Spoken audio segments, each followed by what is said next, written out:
Asian Paints শারদ সম্মান মূলত একটা ক্যাম্পেইন। সুভাষ মুখোপাধ্যায় এই ক্যাম্পেইনের সঙ্গে জড়িয়ে পড়েছিলেন। উনি ওই কথাটা বলেন, শুদ্ধ সূচি, সুস্থ রুচির সেরা বাছাই। তখন ওগিলবি অ্যান্ড ম্যাথার এটা দেখতেন। এখান থেকেই শারদ সম্মানের এই ক্যাম্পেইনটা প্রথম ডিজাইন করা হয়। এশিয়ান পেইন্টস ওই সময় থেকে, ওই যে 92, 93, 94, তারা তাদের পুরস্কারের মাপকাঠিগুলো মোটামুটি ঠিক করতে থাকেন, যে এইগুলো মাপকাঠি এবং এইগুলো ওই কাগজে দিয়ে দিতেন তারা।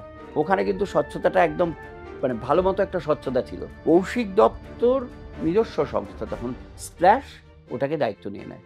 2000 সাল থেকে। আবার 2015 সাল থেকে ক্রিওক্রাফট। 2000-এর আশপাশ থেকেই শারদ সম্মানের সাফল্যটা দেখার পর বেশ কয়েকটা বড় কোম্পানি এবং তার ভিতর দুটো মিডিয়া একদম সরাসরি তারা তো জড়িয়ে পড়েন। প্রতিদিনের আছে, পুজো পারফেক্ট আছে, আনন্দবাজার স্নো সেভ শারদর্ঘ ছিল। এই যে 2014-15 সাল, এই সময় পুজো কমিটিদের দিক থেকে অনেকে বলেন যে বিচার ব্যবস্থার মধ্যে স্বচ্ছতা নেই। কারণ উঠলো এই কথাটা, কেন উঠলো এটা বলা খুব শক্ত। হয়তো এক পুজো প্রাইজ পাচ্ছিলেন পরপর কয়েকটা পুজো। ওই সময় 14 সালে যে অ্যালিগেশনটা হয়েছিল সেটা দুর্নীতির জন্যই হয়েছিল। এখানে কৌশিক দত্তের একটা বিরাট ভূমিকা আছে। সেদিন যদি কৌশিক দত্ত এগিয়ে গিয়ে ব্যাপারটাকে না নিতেন, হয়তো এশিয়ান পেইন্টস শারদ সম্মান সেদিন বন্ধ হয়ে যাওয়ার একটা ক্ষীণ সম্ভাবনা ছিল। 14 সাল অব্দি আমি কোনোদিন দেখিনি এশিয়ান পেইন্টস কোম্পানি থেকে কোনোভাবে পুজোকে প্রভাবিত করার চেষ্টা করা হয়েছে। এই যে দুর্নীতিগুলো কোথা থেকে হতে পারে, এই যে আমাদের 12 জনের মতামত, এই 12 জনের মধ্যে যদি 3-4 জন একই গোষ্ঠীর হয় বা একই ধরনের লোক হয়, তাদের মতামত অনেক সময় মিলে যায়।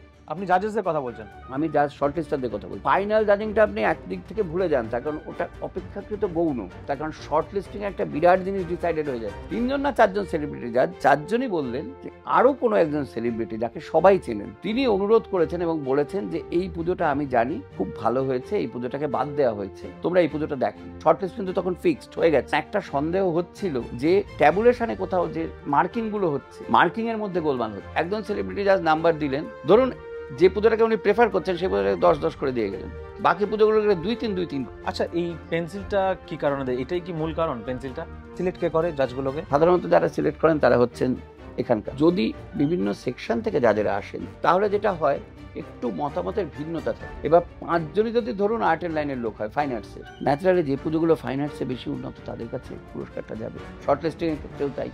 পুজোটা বারোয়ারি পুজো, কাজে বারোয়ারি চিন্তা ভাবনাই সেখানে গুরুত্ব পাওয়া উচিত। শুধু আর্টিস্টদের গ্রহণযোগ্য হলে তো হবে না। বিচারকদের যদি অনেক ধারাবাহিক থাকে তাহলে বিচারকদের প্রভাবিত করা খুব সহজ হয়ে যায়, অনেক সময় সহজ হয়ে যায়। এটা কখন ডিসিশন হয়ে যায় যে এই মানে সেলিব্রিটি জাজ হয়ে আসে? একদম শেষে ডিসাইডেড হয়, একদম শেষে, মানে এটা কিন্তু 7 দিন আগে নয়। এবার যদি ক্লাব কর্তৃপক্ষ হই তখন তো তাহলে তাকে ফোন টোন করে তো কিছু একটা ম্যানেজ করা যেতে পারে। যদি আমি জানতে পারি ম্যানেজ করা যেতে পারে, জানতে পারাটা তো ইভেন্ট ম্যানেজমেন্ট কোম্পানি আর রং কোম্পানির উপর। ছোট শারদ সম্মানগুলোকে কি সাজেশন দেবে? এটা আমার মনে হয় খুব ছোট শারদ সম্মান না করাই ভালো।